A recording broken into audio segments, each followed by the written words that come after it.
আপনি অন্য নায়িকার সঙ্গে কিংবা বর্ষা অন্য নায়কের সঙ্গে কাজ করতে গেলে কি আপনারা মানে ইনসিকিউর ফিল করেন নাকি স্বাচ্ছন্দ্য বোধ করেন না, বা কেন আপনারা আসলে অন্যদের সঙ্গে কাজ করেন না? যে অন্য প্রডিউসার যদি দেখে বর্ষা একা নায়িকা, দুইটা হিরো, এখন আমি তো আর মানা করে দিব না, কারণ বর্ষা অলরেডি দুইবার দুইটা ছবিতে কাজ করছে। একটা হচ্ছে মানে কিল হিম, আরেকটা হচ্ছে চিতা।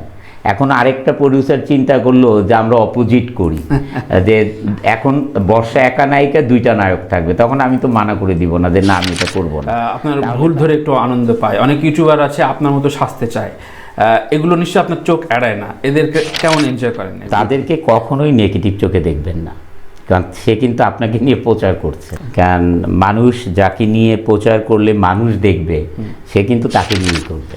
কারণ পলিটিক্স করার যোগ্যতা আমার নাই, কারণ আমি পলিটিক্যাল সায়েন্সের স্টুডেন্ট না। এবং না, তবে ফেরদৌস ভাই নম্র, ভদ্র, অনেক পুলাইট একজন মানুষ, সবাই তো তার মতন হবে না। আমি চিন্তা করলাম যে আমার প্রোডাকশনে আমি যেভাবে কাজ করতাম, আমি যদি একটা প্রডিউসারের একটা কাজ করি, শেষ করে আরেকটা করি, তাহলে আমি আমার সেম মতনই কাজ করতে পারবো। তাহলে মানুষের আশাটাও হলো যে উনি ইন্ডাস্ট্রির কাজ করে না, অন্য কারোর সাথে কাজ করে না, তাহলে সব কিছু ব্যালেন্স হয় আর কি। আমরা যদি নতুন কারোর সাথে কথা হয়, আমরা ট্রাই করি কোনো ফরেনারকে না বলতে যে আমরা মুভি করি, কারণ এই কারণে না বলার চেষ্টা করি যে ওরা মনে করবে যে এরা মুভি স্টার, মানে ওগুলো নিয়েই বোধহয় বিধি থাকে, বিজনেস দেখে কিনা, এই জন্য।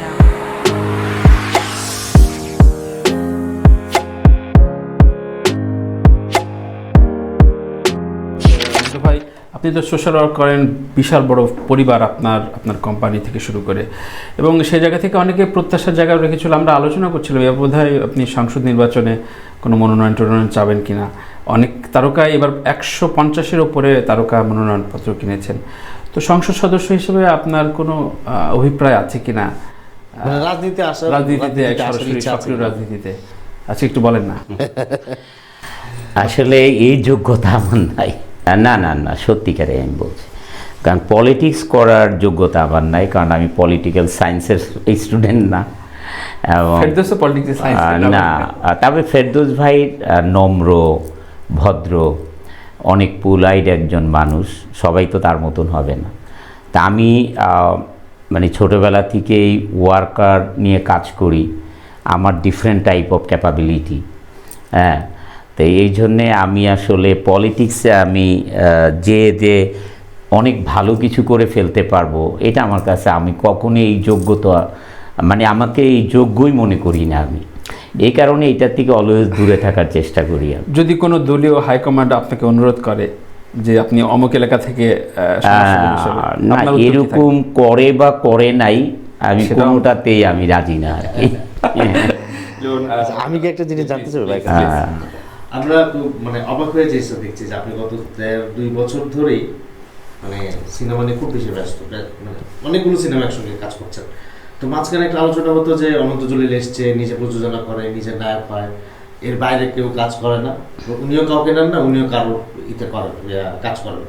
তো এটা কি আপনি চ্যালেঞ্জ হিসেবে নিয়েই এখন বাইরের প্রোডাকশনগুলোতে কাজ করছেন, বা এবং এত বেশি সাড়া পাচ্ছেন বলে, মানে বিশেষত কি আপনি চ্যালেঞ্জ হিসেবে নিয়েছিলেন? না, চ্যালেঞ্জ না, আসলে আমি মনে করেছিলাম যে মানুষের কথাটা ঠিক, যে আমি যদি ইন্ডাস্ট্রিতে অন্য প্রডিউসারের কাজ না করি, আপনাকে খরশু ভাই আপনার এইবারও বলেছে, আপনি দেখেছেন এই ইয়েতে, এই কি নাম, চিতার প্রোগ্রামও বলেছে যে অনন্ত ভাইকে যে আমি কতবার বলেছি কাজ করার জন্য। তো এরকম প্রডিউসার আরও তো 2-1 জন ছিল, তো ওনারাও বলেছিল। তখন আমি একটাই চিন্তা করতাম যে আমার তো বিজনেস ইম্পর্টেন্ট আমার জন্য, আর আবার আমি ছবিও বানাই, তখন তো প্রতি বছর একটা করে ছবি বানাইতাম। গ্যাপটা দিলাম আমাদের 2 বাচ্চার জন্য, আমরা গ্যাপটা দিলাম যে আসলে আমাদের এইভাবেই তো দিন যাবে না, বর্ষা হতে, মা হতে হবে, এই জন্যে গ্যাপটা দেওয়া। তো ব্যবসাটাকে প্রায়োরিটি আমি সবার আগে দিই, কারণ এইটা কর্মসংস্থান। আর সেকেন্ড হচ্ছে শুধু নট অনলি ফর কর্মসংস্থান, দেশের নাগরিক হিসাবে আল্লাহ তাআলা এমন একটা জায়গায় নিয়ে আসছে, দেশের অর্থনীতিতেও তো আমাদের কন্ট্রিবিউশন থাকতে হবে। এটা সবার দ্বারা তো সব কিছু হবে না, এটাও একটা ব্যাপার আছে।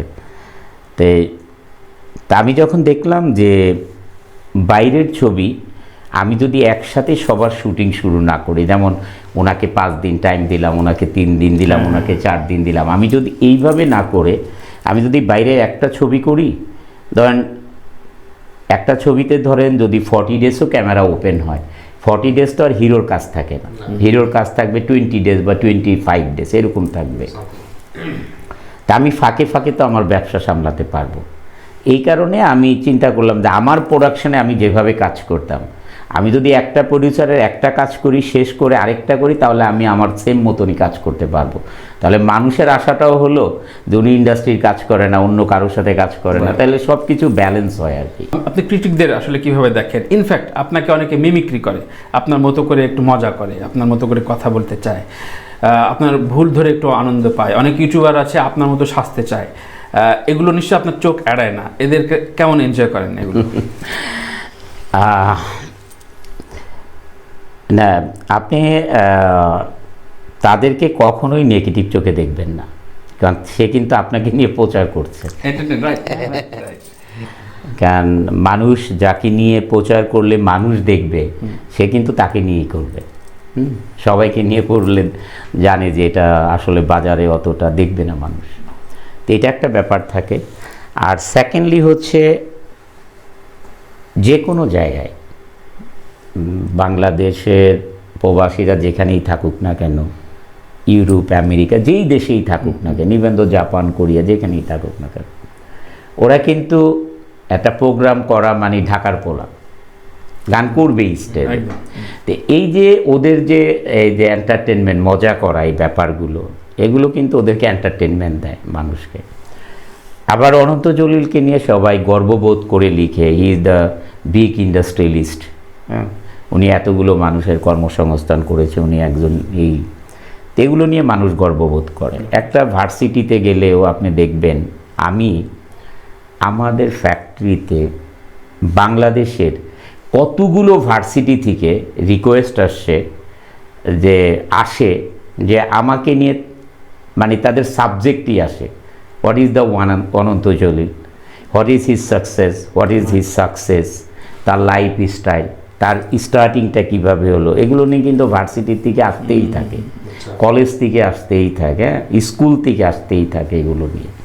তো এগুলো এই না যে ক্রিটিকসরা এগুলো করলো মানে নেগেটিভভাবে করলো। আবার যেটা দুই একজন যে ইন্টেনশনালি করে না সেটাও বলবো না, তারও হয়তো ভালো লাগে। আবার দেখা যায় যে দু একদিন পরে সে বুঝতে পারে যে এটা আমার করা ঠিক হচ্ছে না, আবার দেখবেন সে থেমে যাচ্ছে। চমৎকার। আমার একটা প্রশ্ন মনে পড়লো এর মাঝখানে, এইটা একটু আমি জানতে চাই, কারণ এই আলোচনাটা আমাদের সাংবাদিকদের মধ্যে হয় এবং অনেক দর্শকও করে। সিনেমা করতে গিয়ে আমরা দেখি যে সবসময় আপনি আর বর্ষা, আপনারা দুজন একসঙ্গে কাজ করেন। আপনি অন্য নায়িকার সঙ্গে কিংবা বর্ষা অন্য নায়কের সঙ্গে কাজ করতে গেলে কি আপনারা মানে ইনসিকিউর ফিল করেন, নাকি স্বাচ্ছন্দ্য বোধ করেন না, বা কেন আপনারা আসলে অন্যদের সঙ্গে কাজ করেন না? আমরা কিন্তু এটা এবার একদম ক্লিয়ার করে দিয়েছি, জ্যাকপটে অনুষ্ঠানে ক্লিয়ার করে দিয়েছি আমরা, যে আসলে ওরকম কিছু না।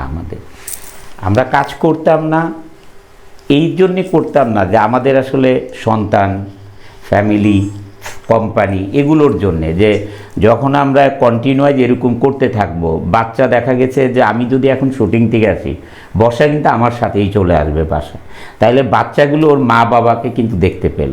আর আমরা আলাদা কাজ করলে দেখা যাবে আমাকে বাচ্চারা দেখতে পাচ্ছে না, নাইলে মা দেখতে পাচ্ছে। এই কারণেই আমরা করি না আর কি, বিশেষ করে। আর সেকেন্ডলি আমরা তো এখন করছি, দেখেন ইকবাল ভাইয়ের ছবি, ওর 2টা মেয়ে নিয়ে নিল, বর্ষার সাথে আরেকটা মেয়েকে নিয়ে নিল। চিতাতে ছবিতে আপনি দেখছেন এই যে MR9 যে মেয়েটা ছিল, ওই মেয়েটাকে আবার নিয়ে নিল। তো এইটা আমি একটু আগে বলছিলাম আপনি আসার আগে, যে অন্য প্রডিউসার যদি দেখে বর্ষা একা নায়িকা, 2টা হিরো, এখন আমি তো আর মানা করে দিব না, কারণ বর্ষা অলরেডি 2বার 2টা ছবিতে কাজ করছে। একটা হচ্ছে মানে কিল হিম, আরেকটা হচ্ছে চিতা। এখন আরেকটা প্রডিউসার চিন্তা করলো যে আমরা অপোজিট করি, যে এখন বর্ষা একা নায়িকা, 2টা নায়ক থাকবে, তখন আমি তো মানা করে দিব না যে না আমি এটা করব না। তাহলে তো আমার মানে এটা আমার হয় আমার ক্যারেক্টারেও আসে না। বুঝতে পেরেছি ভাই। যা অন স্ক্রিন অফ স্ক্রিন আপনারা এরকম রোমান্টিক থাকেন, সুন্দর 14 বছরের সংসার আরও যুগ যুগ থাকুক। বাইরের একটা বাইরে আপনারা যান এবং বিভিন্ন বায়ার থেকে শুরু করে অনেকের সাথে মেশেন, ধরুন একদম অচেনা কোনো কারোর সাথে মিটিং, লেজার ট্রিপে যাচ্ছেন বা কথা হচ্ছে, কোন একটা ছবি, আপনার ছবিকে যদি দেখতে চাই, কোন ছবিটা দেখান আপনি? মানে আপনার প্রিয় তালিকা সবচেয়ে ফেভারিট যে এই ছবিটা ক্লিপিংস দেখান, কোনটা আপনার কাছে? অনেকগুলো ছবি আপনার আমরা যদি নতুন কারোর সাথে কথা হয়, আমরা ট্রাই করি কোনো ফরেনারকে না বলতে যে আমরা মুভি করি, না বলতে। এটা যেহেতু মানে বিজনেস না বলতেই একদম 100% চেষ্টা করি না বলতে। কারণ এই কারণে না বলার চেষ্টা করি যে ওরা মনে করবে যে এরা মুভি স্টার, মানে ওগুলো নিয়েই বোধহয় বিধি থাকে, বিজনেস দেখে কিনা। এই জন্য আমরা নতুনদেরকে তো না বলারই চেষ্টা করি, রিয়েলি একদম না বলার চেষ্টা করি আমরা। এটা একটা প্রশ্নটা ছিল মূলত আপনার প্রিয় ছবিটা কি? আসলে বিজনেস ছাড়া যদি ধরেন অনেকগুলোই তো দেখাই, মানে এইটা হচ্ছে আমাদের কোম্পানিতে যদি ধরেন বায়াররা জানে যে আমি মুভি করি, যদি বলে যে what type of movie you are doing, তা আমি বলি যে I do action pattern movie. তো আপনি বাইরের সাথে যখন আপনি বাংলাদেশের রেস্টুরেন্টে ঢোকেন তখন তো আপনাকে ঘিরে ধরে, তখন বলি যে অ্যাকশন না, যদি ফ্যাক্টরির কথা বললাম যে অ্যাকশন প্যাটার্ন মুভি করি আমি, so you do martial art or what type of action you doing, তখন আমি বলি যে all type of action we are doing like a gun fight, hand fight, martial art. বলে can I see some clips, কেউ কেউ বলে interesting, কেউ কেউ বলে। তো ওইখানে যখন বায়ারদের সাথে যারা ফিমেল বায়ার থাকে যারা, ওরা আবার খুব বেশি ইন্টারেস্ট ফিল করে, মানে মুভি স্টার এখানে কাজ করবে, মানে এটার ভিতর দেখা যায় আলাদা একটা ইন্টারেস্ট ফিল করে। যাক, এভাবে সুন্দর কাটুক। তানভীর তারেক শোতে এই চমৎকার আড্ডায় অংশ নেওয়ার জন্য অনেক অনেক ধন্যবাদ অনন্ত ভাই। কেমন লাগলো কোলাহলে এসে, এবং আপনার দর্শকদের উদ্দেশ্যে যদি কিছু বলেন? কোলাহল, অনেক দিন পরে আপনার সাথে কথা হলো, আরও আরেক ভাই এসে বসলো, ভালোই লাগলো। তা আপনার সাথে যে কথাগুলো হলো আসলে খুব বাস্তবতা নিয়ে, মানে অন স্ক্রিন অফ স্ক্রিনে যে জিনিসগুলো হয় এগুলো নিয়ে। তো এগুলো আমাদের কাছ থেকে মানুষ যখন জানে, কেউ পজিটিভলি নেয়, কেউ নেগেটিভলি নেয়। আসলে নেগেটিভলি নেওয়ার কিছুই নেই। যদি আমার দ্বারা কোনো কারো মনে কষ্ট পেয়ে থাকেন, ভুল হয়ে থাকে, তাহলে ক্ষমার চোখে দেখবেন। আমি আসলে খুব মানে কখনোই প্যাচ গোছ, মানে আমার ভিতরে একটা বাইরে একটা, এই দুইটা রূপ নাই আমার ভিতরে। আমি খুব খোলামেলা কথা বলি। তাই সবাই ভালো থাকবেন, সুস্থ থাকবেন।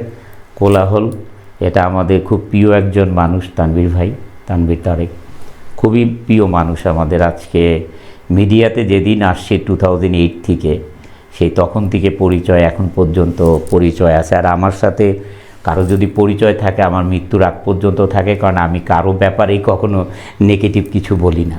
আমি সবাইকে পজিটিভভাবে দেখি, সবার সাথে ভালো থাকার চেষ্টা করি এবং সবার জন্য দোয়া করি। সবাই ভালো থাকুন, সুস্থ থাকুন, খোদা হাফেজ। থ্যাংক ইউ অনন্ত ভাই, থ্যাংক ইউ লিমন।